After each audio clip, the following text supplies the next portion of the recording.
So I met a man about 10 years ago, and we've been doing stuff together for quite a while. His name is Paul Rasmussen. I'm going to refer a lot to his work and to his book, The Quest to Feel Good, one of those difficult books in the bookstore. And what Paul said is, time for us to stop saying that we're eclectic in terms of techniques. We have certain intervention stuff that we do and that we can teach other people to do. So he essentially divides the process of doing therapy into two parts. He recognizes that people come in a state of distress. And that this stress, have you noticed this? You know, we all know, don't we, that thoughts influence feelings, which influence behavior, right? First you think, then you feel, and that feel drives how you behave. We know that. But here's the problem. No one ever comes in and says, I think I have a thinking disorder. And even a few people come in and say, I'm behaving badly, or there are problems with my behavior I have to address. But they're only about a fourth of the people who come in. The other 3/4 come in, and here's why they're there. They are not happy. And we have all sorts of words for what not happy is.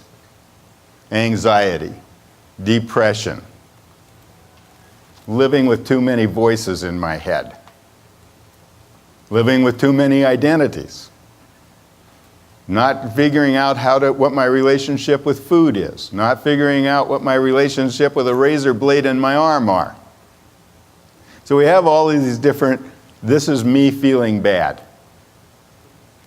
So the natural starting point of all therapy has to mostly be at the emotional level. That's the business we're in.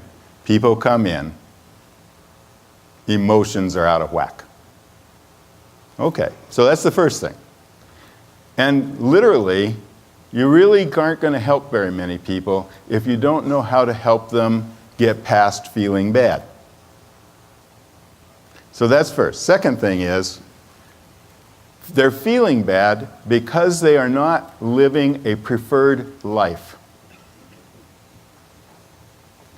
And so part of the job of Adlerian therapy is to identify with them what a preferred life would look like. And then, unlike just people who might just say, well, we're going to help you do whatever you say, the next thing is we're going to evaluate whether your picture of a preferred life will actually make you happy or not. And how do we know whether it will or not? It either is in line with social interest and community feeling, or it isn't. So if you come in and you say to me, well, my preferred life would be if everybody did exactly what I want them to do. My next response will be, yes, the problem is that's everybody else's preferred life too. And they're going to want you to do exactly what they want you to do.